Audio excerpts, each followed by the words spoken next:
आजकल इंटरनेट का जमाना है, लेकिन फिर भी ये बात हमें पता है कि इंटरनेट पर दिखाई गई हर चीज हमें आंख बंद करके भरोसा तो नहीं करना चाहिए।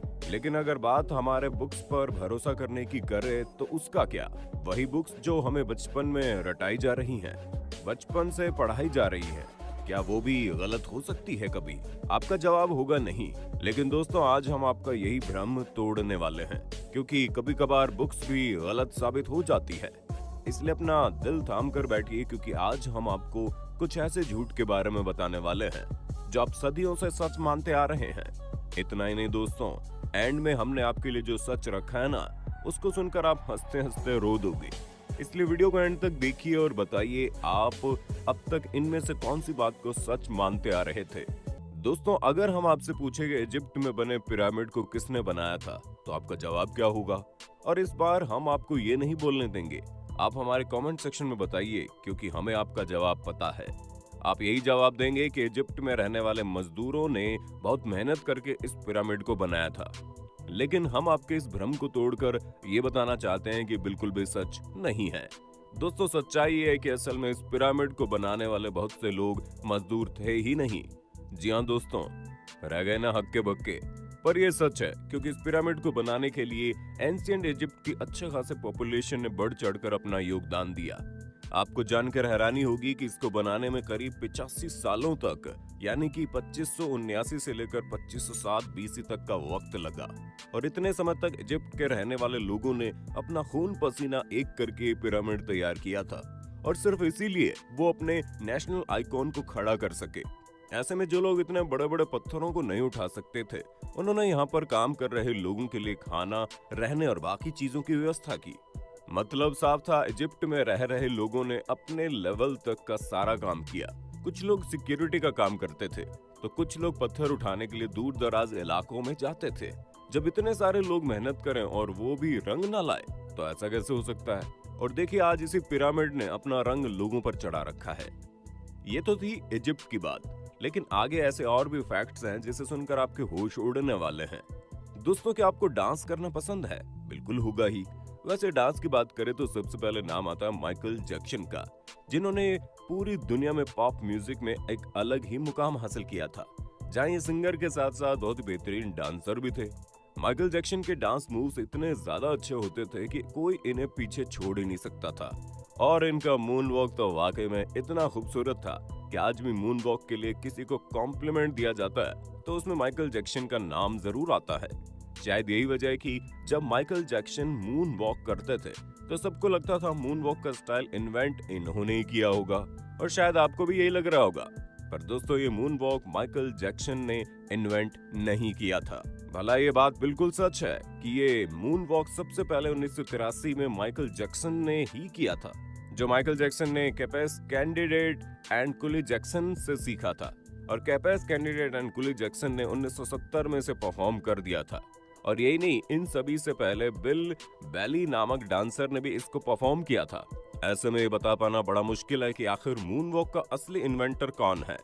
अब तक तो आप बहुत हैरान हो चुके होंगे, तो चलिए एक और दिमाग को घुमा देने वाली बात पर जरा गौर कीजिए। आपने कार्बन डेटिंग का नाम तो सुना होगा। आप इसे टिंडर जैसा कोई डेटिंग ऐप समझने की गलती मत करना, बल्कि ये एक ऐसा मेथड है जिसके जरिए कार्बन डाइऑक्साइड के चेंज होने पर चीजों की असली उम्र बताई जा सकती है। और इसलिए ऐसे में आर्कियोलॉजिस्ट कार्बन डेटिंग का इस्तेमाल करके ये पता लगाते हैं कि उनके द्वारा खोजी गई चीजें कितनी पुरानी हैं। इसी वजह से हम भी आपको जितनी भी चीजों की जानकारी दे रहे हैं, उनकी उम्र भी कार्बन डेटिंग के हिसाब से ही होती है। और विलर्ड लिवी नाम के जिस प्रोफेसर ने कार्बन डेटिंग का पता लगाया, उसके लिए उन्हें नोबेल प्राइज भी मिला था। लेकिन दोस्तों, आप ये बात जानकर हैरान होंगे कि कार्बन डेटिंग से किसी भी चीज की असली उम्र का पता लगाना बहुत ही मुश्किल है, क्योंकि हर जगह का एटमॉस्फेयर चेंज होता है। हालांकि कुछ हद तक चीजें सही कही जा सकती है, लेकिन आप खुद सोचिए कि 2 प्लांट है, एक अमेरिका में और एक ग्रीनलैंड में, तो अब जाहिर सी बात है तापमान की वजह से दोनों पौधे की ग्रोथ में काफी डिफरेंस होगा। ऐसा ही कुछ हिसाब किताब कार्बन डेटिंग का भी है। चलिए दोस्तों, अब एक और झूठ से पर्दा उठाते हैं, जो कुछ और नहीं बल्कि लॉक नेस मॉन्स्टर की फेक फोटो स्टोरी है। आपको बता दें, इस मॉन्स्टर की फेक फोटो की न्यूज़पेपर में दिखाकर लोगों को हैरान करने में कोई कसर नहीं छोड़ी गई थी। कुछ लोग तो ये भी मानने लगे थे कि सालों पहले खत्म हुआ ये मॉन्स्टर वापस तहलका मचाने आ गया है। इसके बाद लॉकनेस मॉन्स्टर को स्कॉटलैंड में देखने की बात भी कही जाने लगी।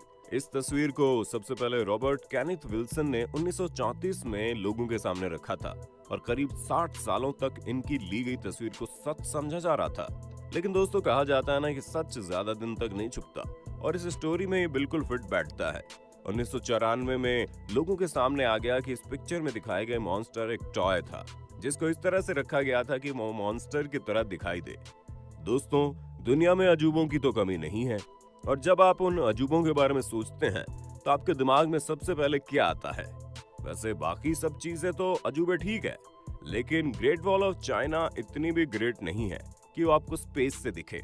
हम जानते हैं इस पर आपको यकीन करने में वक्त लगेगा, पर यह सच है, क्योंकि वॉल ऑफ चाइना इतनी बड़ी भी नहीं है कि इसे हमारे एटमॉस्फेयर के बाहर किसी भी जगह से देखा जा सके, फिर चाहे वो हमारा मून ही क्यों ना हो। दोस्तों, आपको लग रहा होगा कि हम अपने मन से कुछ भी बोल रहे हैं, तो जरा ठहर जाइए, क्योंकि ये बात खुद नासा ने साबित की है। भले इसकी लंबाई 21,196 किलोमीटर है, इसकी चौड़ाई मात्र 20 फुट है, टॉप से मात्र 16 फीट की हो। बता दें, अफवाह लगभग 1794 में शुरू हुई थी।